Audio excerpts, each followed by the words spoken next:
Hello guys, welcome to my at cook channel.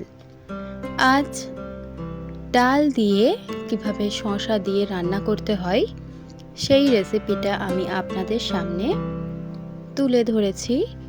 আর এই যে গরমকালে সবাই টক ডাল বেশি খায়, কিন্তু একটা প্রোটিন জাতীয় ডাল এভাবে করে খেলেও কিন্তু এটাও কিন্তু অনেকটাই প্রোটিন, আর গরমকালে এটাও খেতে ভালো লাগবে। চলুন এই রেসিপিটা শুরু করে নেওয়া যাক। সর্বপ্রথম এখানে আমি নিয়ে নিয়েছি প্রায় 1 কিলো মতো শসাগুলো এখানে আমি প্রায় কচি কচি শসা নিয়েছিলাম। এই সমস্ত শসাগুলো ফ্রিজে স্টোর ছিল, তো ভাবলাম কি করা যায়, তাই আজ ডাল দিয়ে আমি শসা দিয়ে একটা ডালের রেসিপি আপনাদের সঙ্গে শেয়ার করছি। এবার এখানে আমি সমস্ত শসাগুলো দেখুন ছোট ছোট সাইজের, এই সমস্ত শসাগুলোকে এবার আমি কেটে নেব। আমি কাটাটা আর দেখাচ্ছি না, সমস্তটা কেটে নিয়ে তারপরেই দেখাচ্ছি। চলুন কেটে নেওয়া যাক। দেখুন এখানে সমস্ত শসাগুলোকে আমি কেটে নিয়েছি, আর এভাবে কুচো কুচো করে লম্বা লম্বা করে আমি কেটে নিয়েছি, যেভাবে করে লাউ কাটে। লাউ দিয়েও কিন্তু ডাল দিয়ে বানানো যায়। আর এবার আমি মুসুর ডালটাকে ধুয়ে নেব। এখানে আমি 2 রকম ডাল ব্যবহার করব ডাল বানিয়ে নেওয়ার জন্য। প্রথমে আমি মুসুর ডাল দিয়েছি 1 পেয়ালা, তারপর হাফেরও হাফ পেয়ালা দিয়েছি মুগের ডাল। এই দুটো ডাল ফ্রেশভাবে ধুয়ে নিচ্ছি। ডালের মধ্যে কিন্তু অনেকটা পাউডার ধুলো থাকে, তার কারণে 2 থেকে 3 বার ধুয়ে নেবেন। তারপর এই ডালের মধ্যে দিয়ে দিচ্ছি 2টো চিড়ে নেওয়া কাঁচা লঙ্কা, আমি হাফ করে কেটে নিয়েছি, একটাকেই বড় ছিল তার কারণে। আর একটা মিডিয়াম সাইজের পেঁয়াজকে ভালোভাবে কুচিয়ে নিয়ে দিয়ে দিচ্ছি। একটা বোলের মধ্যে প্রথমে আমি এটাকে মাখিয়ে নেব। মাখিয়ে নেওয়ার জন্য দিয়ে দিচ্ছি, যেহেতু কাঁচা লঙ্কা দিয়েছি তাই এখানে আমি রেড চিলি পাউডার দিলাম হাফ চামচ, আর এখানে হলুদ গুঁড়ো আমি দিলাম হাফ চা চামচ পরিমাণে। তারপর এখানে আমি দিয়ে দেব আদা এবং রসুনের পেস্ট। আপনাদের কাছে যদি জিরে গুঁড়ো থাকে অবশ্যই ব্যবহার করতে পারেন, এখানে আমি ব্যবহার করিনি। আর সর্ষের তেল দিয়ে দিচ্ছি প্রায় 3 থেকে 4 টেবিল চামচ সর্ষের তেল।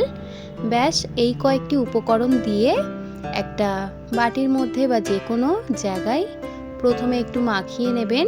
আমি এখানে আমার সেনসিটিভ হাত বলে তার কারণে একটা চামচ দ্বারা মাখিয়ে নিচ্ছি। আপনারা চাইলে হাত দিয়ে চটকে চটকেও মাখিয়ে নিতে পারেন, সেটা করলে ডালের স্বাদ কিন্তু দ্বিগুণ বাড়ে। আর যেহেতু ডালটা একটু ধুয়েছিলাম তাই জলটা অল্প একটু রয়ে গেছে।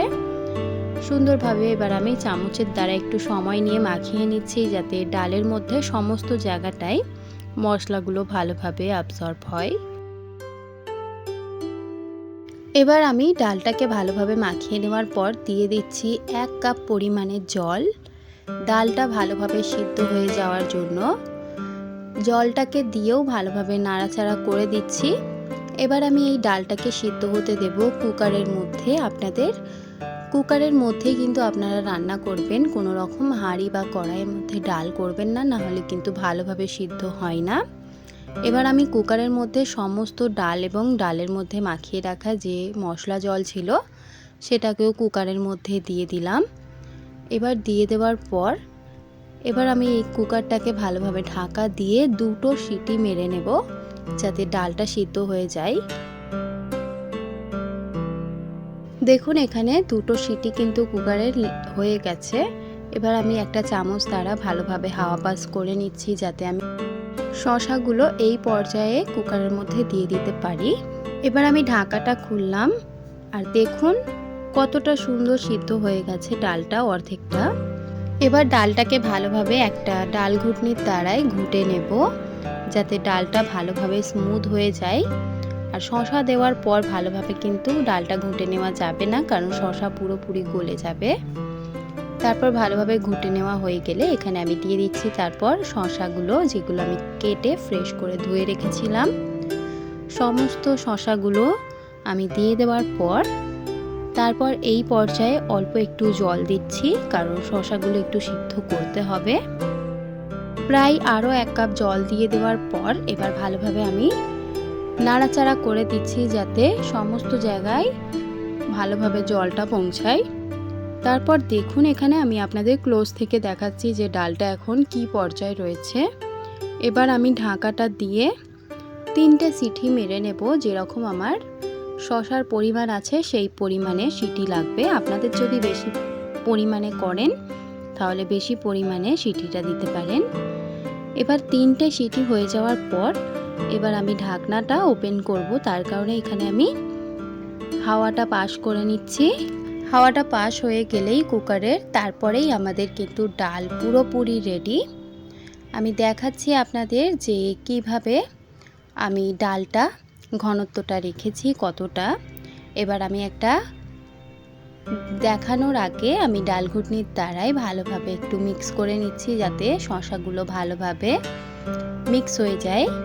আর যেহেতু 3টে সিটি দিয়েছি তার কারণে ডাল কিন্তু আরও গলে গেছে। আর মাঝের মধ্যে আমি কিন্তু এর মধ্যে লবণও দিয়েছিলাম স্বাদ পরিমাণে, সেটা কিন্তু ক্যাপচার হয়নি, তার কারণে আমি বলে দিচ্ছি এখন।